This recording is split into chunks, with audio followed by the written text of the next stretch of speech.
영국 케임브리지 대학 종교학 시험 문제, 가나 혼인잔치집에서 벌어진 물로 포도주를 만드신 예수님의 기적을 신학적 관점에서 해석하라라는 문제가 나왔어요. 모든 학생들이 답을 다 적고 나갔습니다. 시험 종료 5분 전인데 한 학생이 먼 산만 내다보고 도대체 답을 적을 생각을 안 해요. 교수님께서 학생 답을 적고 이제 나가세요. 최후 재촉을 받고 한 줄을 적었습니다. 물이 그 주인을 만나니 얼굴이 붉어지더라 라는 한 줄 글 답을 적었어요. 최고의 학점을 받았답니다. 영국의 유명한 낭만파 시인 이 바이런이라고 하는 사람이 적은 답입니다. 바로 이 사람입니다. 아주 잘생겼죠. 네, 아주 멋지게 생겼어요. 매력적으로 생긴 것 같아요. 이분이 얼마나 인기가 있었는지 요새 아이돌 우상들처럼 이분이 좀 다리를 절었다고 하는데 많은 젊은이들이 이분을 따라서 다리를 절고 다녔답니다. 이 멀쩡한 다리를. 워낙에 인기가 있어가지고. 바이런의 이 한 줄 글은 오늘 본문 말씀을 너무나 잘 설명하고 있습니다. 그래서 오늘 제목이 바로 이 글귀에서 온 것입니다. 물이 주인을 만나니 라고 하는 제목이죠. 물이 주인 되시는 예수님을 만났습니다. 포도주로 바뀌었습니다. 화학적 변화가 일어난 거죠. 포도주가 떨어진 혼례집은 잔치가 파장이 된 것입니다. 포도주는 축제를 축제되게 만들었고 잔치를 잔치되게 만들었어요. 인생을 새롭게 출발하는 신랑 신부를 행복하게 만들었을 뿐만 아니라 이 잔치에 초대받은 모든 사람들을 행복하게 만든 거예요. 포도주는 예수님이 하나님이시다 드러내는 계시의 멋진 도구가 된 것입니다. 이 물이 말이에요. 물이 예수님이 하나님이야 이걸 드러내는 계시의 도구가 됐다. 물이 주인을 만났을 때 일어난 놀라운 변화이죠. 물이 상징하는 바가 무엇일까요? 물은 우리 자신을 말합니다. 우리는 물과 같은 존재들이죠. 지극히 평범하고 지극히 보잘것없고 어디나 있는 평범하디 평범한 맹물과 같은 존재. 우리가 그런 존재 아니겠습니까? 그런 물과 같은 우리가 주인 되시는 예수님을 만나면 포도주같이 멋진 인생, 맛있는 인생, 행복하게 만드는 인생, 축제를 축제되게 만드는 인생으로 바뀔 수 있다는 거죠. 나만 행복한 것 아니라 그를 행복하게 만들고 우리를 행복하게 만드는 이런 멋진 인생으로 변화될 수 있다는 것입니다. 얼마나 멋진 일이에요. 우리를 통해서 예수님이 누구신가를 드러내는 하나의 계시의 도구로도 얼마든지 쓰임받을 수 있다는 것입니다. 오늘 또 주님은 우리가 그렇게 쓰임받기를 원하시지요. 네가 맹물 같은 네가 주인된 날 만나 네 인생이 포도주처럼 맛있고 멋있는 인생으로 변화되어서 사람들을 행복하게 하면 좋겠어. 주님의 이 마음 때문에 오늘 또 이 자리로 우리를 초대한 줄로 믿습니다. 오늘 말씀을 통해서 주인 되신 예수님을 만남으로 우리의 삶에도 이런 놀라운 변화가 일어나기를 주의 이름으로 축원합니다. 우리의 삶을 통해서 예수 그리스도를 계시하고 드러내는 그런 멋진 도구가 되기를 축복합니다.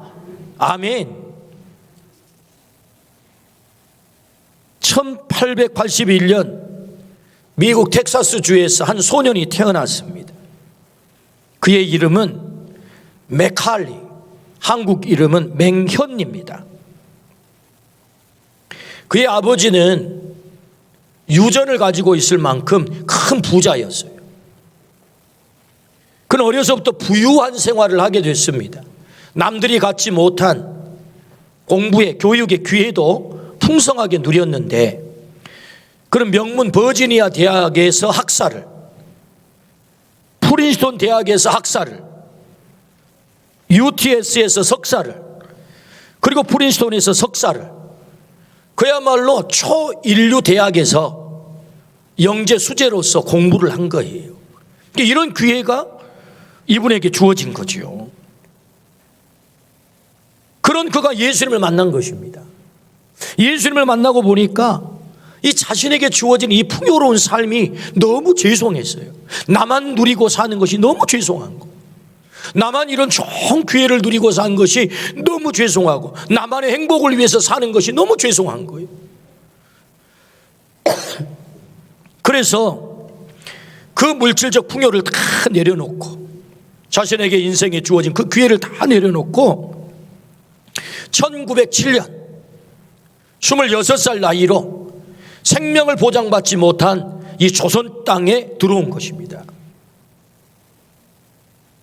그리고 나름대로 생활이 더 안정되고 편리한 생활을 할 수 있는 도시 중심의 선교를 할 수 있음에도 불구하고 굳이 자청을 해서 신안 섬, 얼마나 신안의 섬이 많습니다. 섬과 목포와 그리고 진도와 완도와 해남과 강진과 장흥을 중심해서 서남 해안을 중심한 선교를 자청해가지고 선교를 하시게 된 거예요.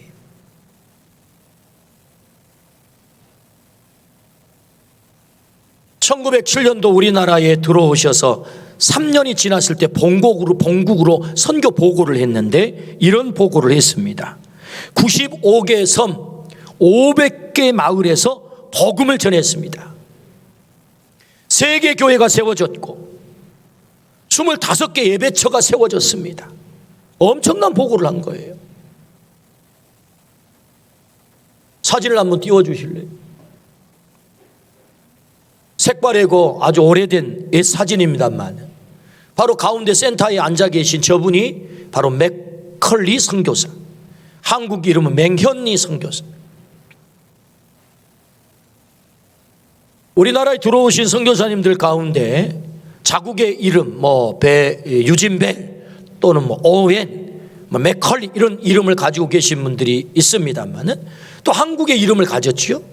배유지, 유진벨은 배유지, 또 오웬 선교사님 오기원, 또 쇠핑은 서서평, 맥컬리는 또 맹현이.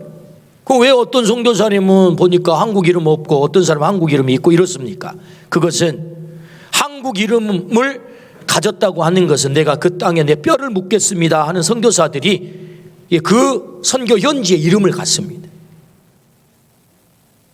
그러니까 이 맹현리 선교사는 그야말로 젊은 나이에 영재요 수재이고 공부도 많이 하고 자신의 행복을 위해서 마음껏 누리면서 얼마든지 그런 기회를 가질 수 있었음에도 불구하고 주인 되신 예수님을 만남으로 그의 삶에 놀라운 변화가 와서 나만 행복하게 살 수 없어, 저 죽어가는 불쌍한 영혼들을 위해서 내가 살아야지, 그들에게도 이 하늘의 행복을 나누어줘야지 하고 우리나라에 들어왔다는 것입니다.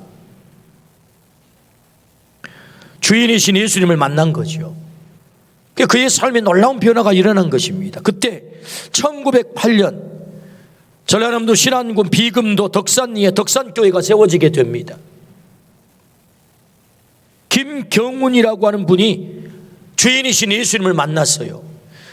그래서 첫 세례자가 됩니다. 1907년도에 들어와서 1908년도에 첫 세례자가 이제 나오게 되는 거예요. 이 김경훈 이 성도님은 세례를 받고 그리고 조사가 됩니다. 조사는 오늘날로 하면 전도사님이 목사 안수 받기 이전에 교회를 돌보고 섬기는 그런 조사가 된 것입니다. 그래서 덕산교회 3대 교역자가 돼요. 그에게는 둘째 딸 김순금이 있었는데 그 1900년도 초에 사실 학교 그 자체를 다닌 것만도 대단한데 일본 유학을 갑니다. 이 김경훈 조사님의 둘째 딸이 유학을 떠나요.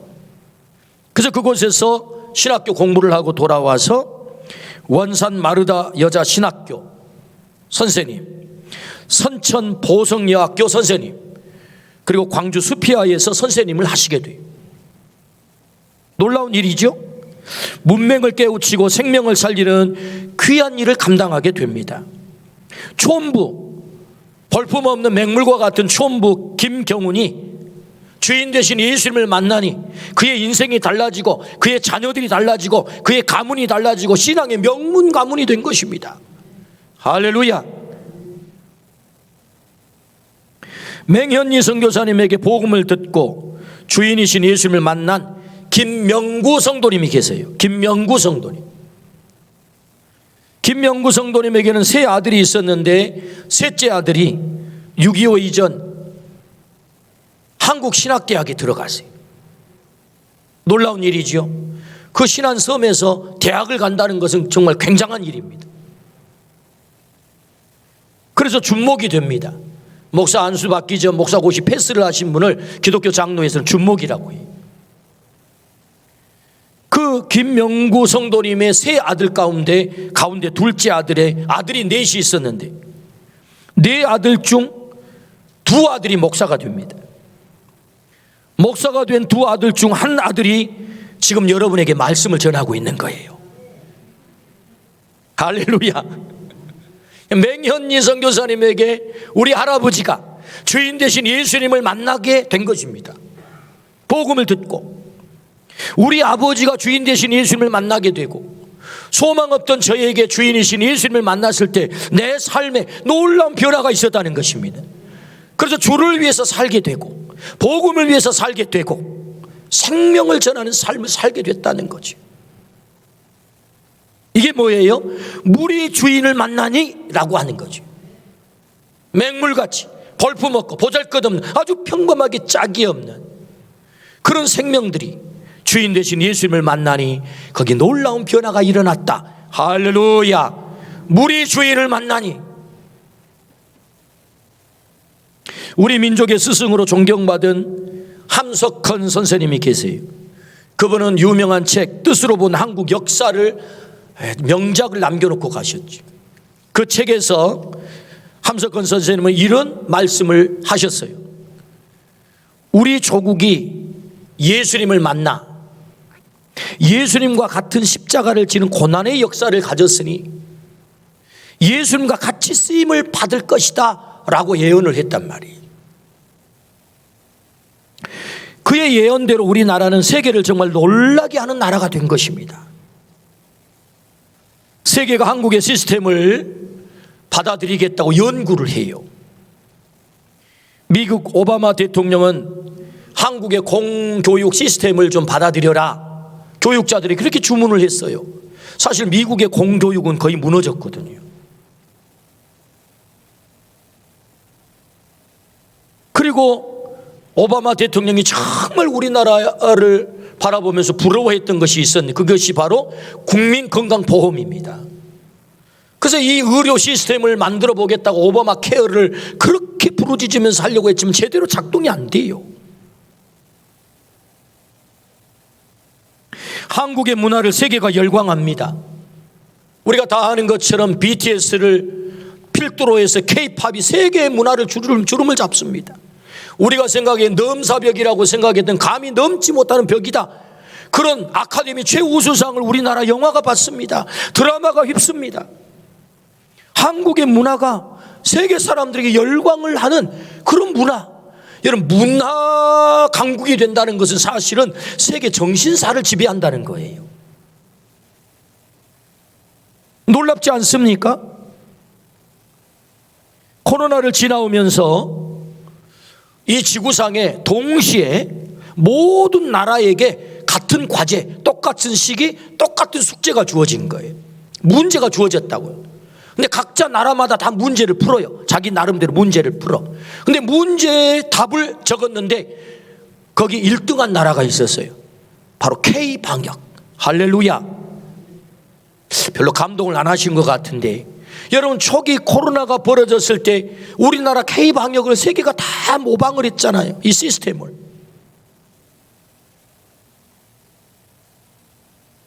동시에 숙제가 주어지니까 비교가 되잖아요. 비교가. 이 국가적인 시스템이라든지 이런 관리하는 시스템이라든지 이런 게 말이에요. 2021년 3월 통계에 의하면 세계 1위 제품이, 우리나라 제품이 69개로 세계 11위입니다. 놀랍잖아요. 경제 10위, 국방 6위. 2차 세계대전이 끝나고 해방받은 나라 가운데 선진국으로 공식적으로 선진국으로 지목된 나라가 우리나라가 유일합니다, 여러분. 메이드 인 코리아 하면 세계가 인정하는 최고의 브랜드가 된 거예요.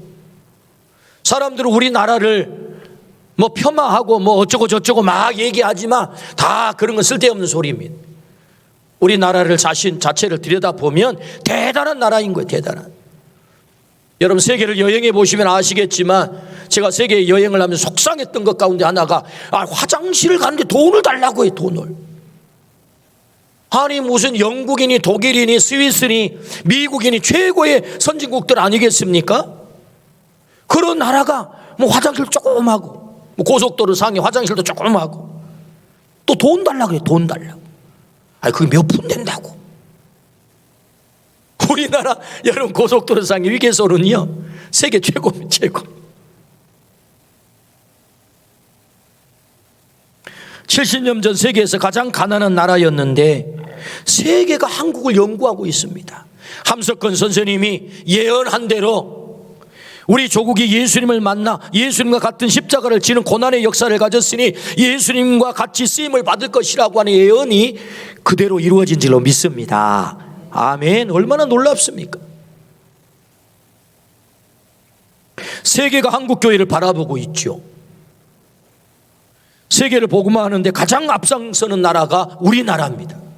그래서 이제 세계 교회가요, 과거에는 미국 교회가 그 일을 감당을 했다면 지금은 한국 교회가 어떻게 하나 이거 들여다보고 있는 거예요. 2020년 12월 통계에 의하면 168개국의 장기 선교사 22,259명이 파송이 됐고, 단기 선교사를 하면 3년 미만의 선교사를 말합니다. 단기 선교사 포함 28,000명의 세계 열방에 선교사로 파송되어 있는 거예요. 여러분 놀라운 일입니다, 이것은. 복음을 가장 많이 수출한 나라, 영혼을 가장 활발하게 구원하는 나라, 우리나라가 그렇게 쓰임받고 있는 줄로 믿습니다. 어떻게 그게 가능하게 된 것입니까? 주인 대신 예수님을 만났다. 물이 주인을 만났다. 할렐루야. 물이 주인을 만나면 그런 일이 일어나죠. 그렇다면 어떻게 하면 주인 되신 예수님을 우리가 만나 이런 놀라운 변화를 경험하고 오늘 또 우리가 쓰임받을 수 있을까요? 주님은 우리를 통해서 오늘 또 그 예수님이 증거되기를 원하고 우리가 하나님의 도구로 쓰임받기를 원하는 것 아니겠어요? 그러므로 오늘 어떻게 하면 우리가 그 주인을 만나 우리가 변화되어 그렇게 쓰임받을 수 있을까? 오늘 요한복음 2장 5절 말씀입니다. 우리 같이 한 목소리 읽습니다. 그의 어머니가 하인들에게 이르되 너희에게 무슨 말씀을 하시든지 그대로 하라 하시니라. 아멘. 무슨 말씀을 하시든지 그대로 하라. 우리 같이 한번 읽어볼까요? 시작. 무슨 말씀을 하시는지 그대로 하라. 아멘. 이게 답이에요. 우리가 어떻게 주인을 만날 수 있습니까? 어떻게 그런 변화를 경험할 수 있습니까? 어떻게 우리가 쓰임받을 수 있습니까? 무슨 말씀을 하시든지 그대로 하라. 마리아 어머니는 어떻게 이런 말을 할 수 있었을까요? 적어도 이런 말을 하기까지는 그 안에 뭐가 있는 거예요? 확신이 있는 거죠. 예수님이 시키는 말씀대로 하면 그렇게 돼. 이런 확신이 100% 있었다는 거죠. 그럼 어떻게 해서 마리아는 이런 확신을 가졌죠? 그분이 말씀하신 대로 무슨 말씀을 하시든지 그대로 하라. 그러면 그렇게 될 거야. 이런 확신을 도대체 마리아는 어떻게 가졌을까? 그것은 하나님과 마리아만의 비밀이에요. 하나님과 마리아만의 비밀이다. 왜요? 지금 이 가나 혼례 잔치에서 물로 포도주를 만드는 이 기적은 예수님이 첫 번째 행하신 기적이에요. 공생애에서. 그러니까 지금까지 마리아는 예수님이 공적으로 행하신 기적을 본 적이 있다 없다? 없다. 근데 어떻게 이런 확신을 가졌죠? 그것은 마리아와 하나님만의 비밀이다. 어떤 비밀? 어떤 비밀? 누가복음 1장 34절에서 35절입니다. 마리아가 천사에게 말하되 나는 남자를 알지 못하니 어찌 이 일이 있으리이까? 천사가 대답하여 이르되 성령이 내게 임하고 지극히 높으신 이의 능력이 너를 덮으리니 이름으로 나실 바 거룩한 이는 하나님의 아들이라 일컬어지리라. 할렐루야. 여러분, 그 비밀이 뭐예요? 다른 사람은 다 몰라요. 그런데 여자는 알아요. 그 씨가 누구 씨인지. 약혼자 요셉도 오해를 한 거예요. 아니, 이 여자가 나랑 청혼을 하고 외간 남자와 씨를 가져 아기를 배, 이럴 수가. 요셉도 오해를 한 거죠. 근데 오늘 마리아가 말하잖아요. 마리아가 천사에게 말하되 나는 남자를 알지 못하니 어찌 이런 일이 있으리까? 가브리엘 천사가 대답하되 이르되 성령이 내게 임하고 지극히 높으신 이의 능력이 너를 덮으시리니 네가 태중에 가질 씨는 사람의 씨가 아닌 하나님의 씨야. 할렐루야. 이 비밀을 누가? 마리아는 알고 있는 거죠. 오늘 여자 성도님들이 많이 계십니다. 여러분의 태중에 귀한 자녀들을 낳았을 것입니다. 그 씨가 누구인지 나는 알죠. 그러니까 공적으로 예수님이 공생에서 기적을 행하시기 전 마리아는 이미 그 기적을 체험한 거예요.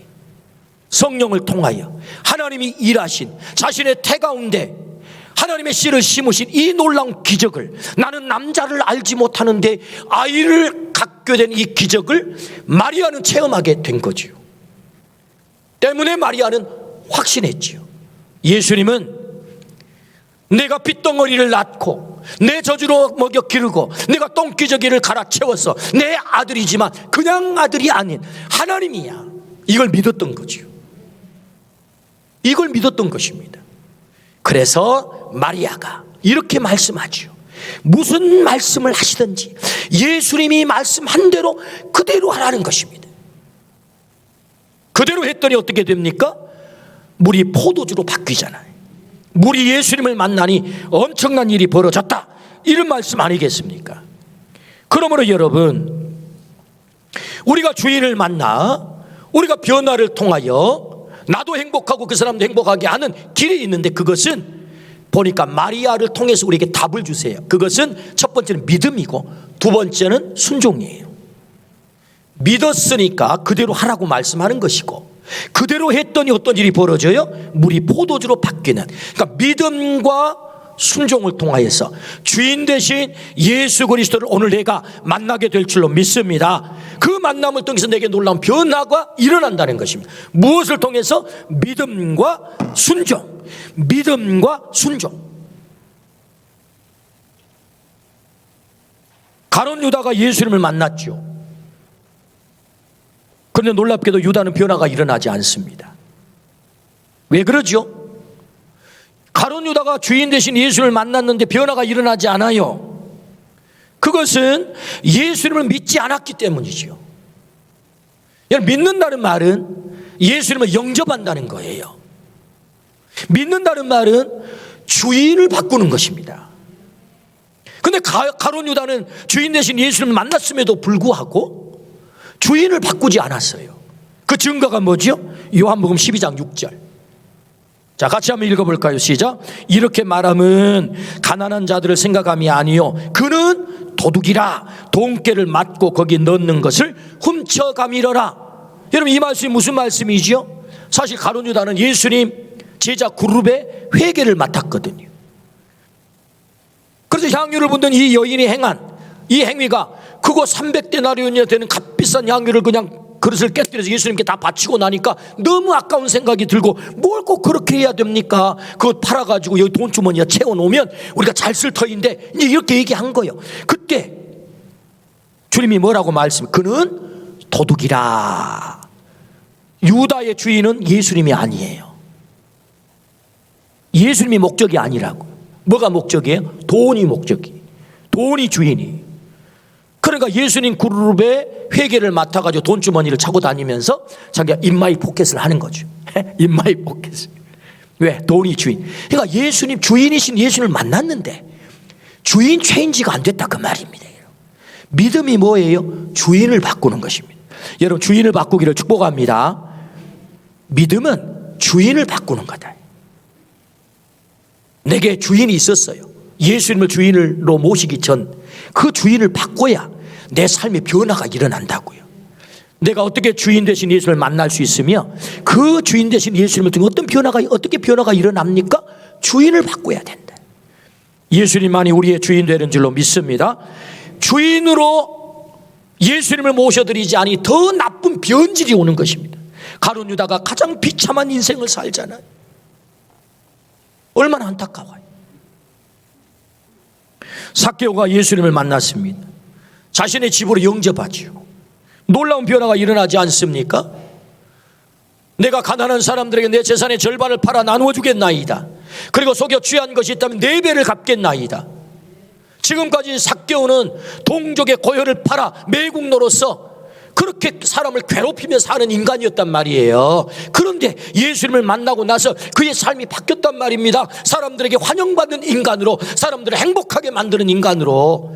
자기가 속여 취했던 돈이 주인이었던 삭개오가 예수님이 주인이 되니 그의 인생이 달라져서 사람들을 행복하게 만들었다. 할렐루야. 주인을 체인지했다는 것 아닙니까? 주인을 바꿨다. 오늘 또 예수님을 주인으로 만나는 길은 믿음이죠. 믿음이 또 다른 말이 뭐라고요? 영접이고, 믿음의 또 다른 말은 주인을 바꾸는 것인데, 예수님을 온전히 나의 주인으로 모셔드리기를 주의 이름으로 축원합니다. 그때 우리는 주인 되신 예수님을 만날 수 있는 거죠. 그 만남을 통해서 우리에게 변화가 온다. 아멘. 두 번째는요, 순종이에요. 믿음의 또 다른 얼굴은 순종입니다. 믿으면 반드시 순종하게 되어 있어요. 하인들이 예수님의 말씀대로 그대로 순종을 합니다. 떠다 채우라, 물을 떠다 채우라. 6 항아리 아귀까지 채웠다. 아귀까지 채웠다는 말이 무슨 얘기예요? 끝까지 순종했다. 여러분, 순종은요 100% 순종이야. 순종인 것입니다. 하나님께서 여리고성을 돌라 6일 동안 6바퀴를 돌았어요. 돌덩어리 떨어졌습니까? 한 개도 안 떨어져요. 7일째가 되었습니다. 7바퀴 돌아야 되잖아요. 그래서 7일째 7바퀴 다 돌지 않고 6바퀴 돌았어요. 이제 한 바퀴만 남았어요. 그럼 그쯤 되면 성의 반은 무너져야 되잖아요. 근데 아무 요동도 없어. 마지막 7바퀴를 돌고 소리를 지를 때 성이 무너지는 거예요. 뭘 말합니까? 순종은 100% 순종할 때 그게 순종이다. 할렐루야. 99% 순종이 아니고 100% 순종해야 되는 거죠. 그래서 무슨 말씀을 하시든지 그대로 하라 라고 하는 말씀을 따라 물을 떠다 채우라. 여기 이유가 없어요. 하인들이 가만 생각해 보고 이거 말도 되지 않는 짓거리를 우리에게 시키네.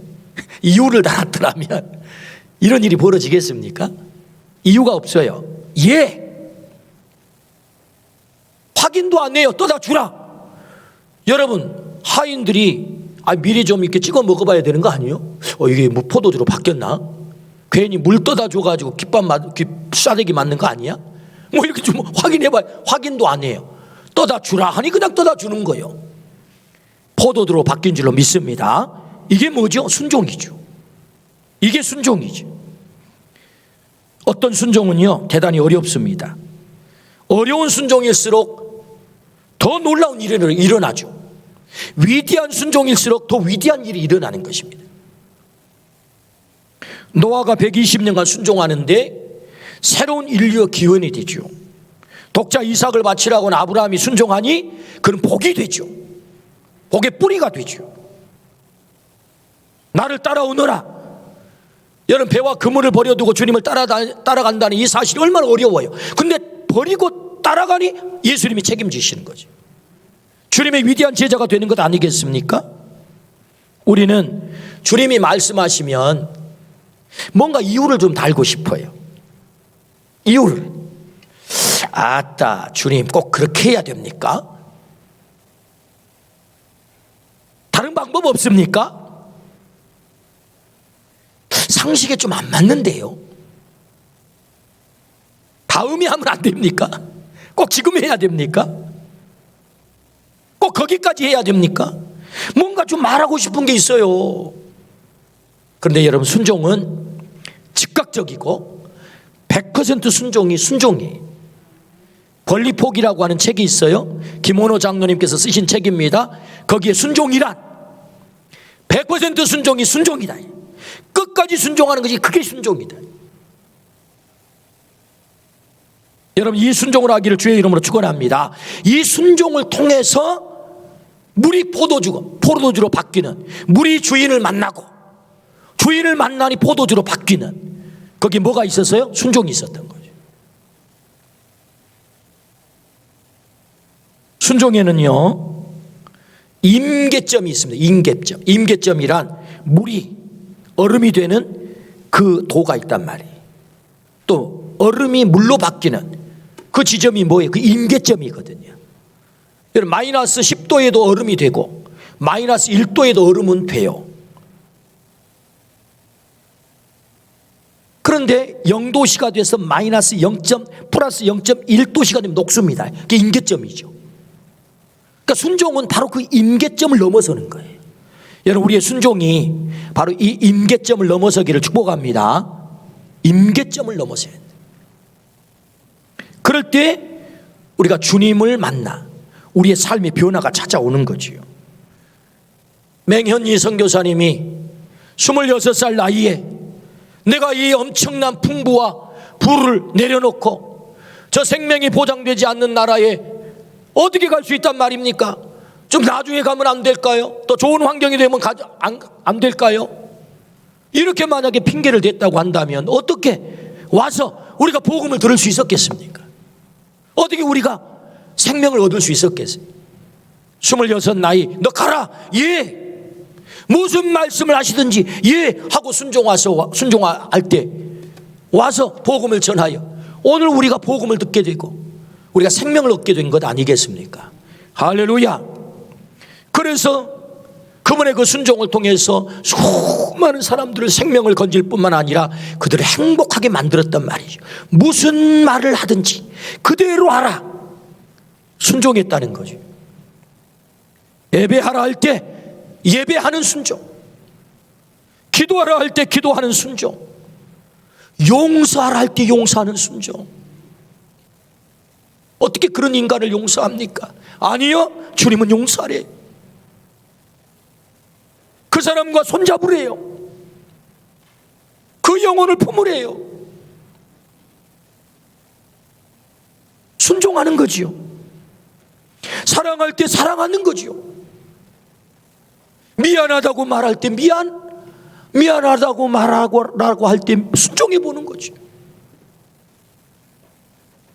십자가를 지라 할 때 십자가를 지는 거죠.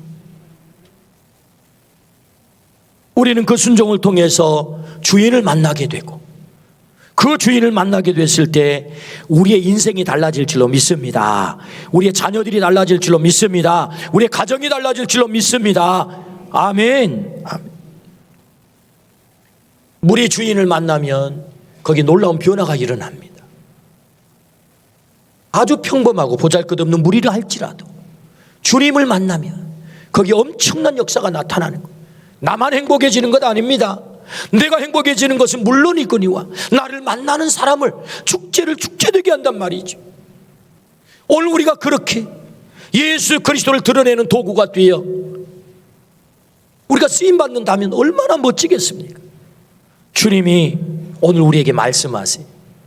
물이 주인을 만나니 주인 되신 예수님을 오늘 나의 주인으로 모셔드리고 주인 되신 주님이 내 안에 역사하셔서 내 삶을 변화시켜 주님께 멋지게 쓰임받기를 주의 이름으로 축원합니다. 아멘.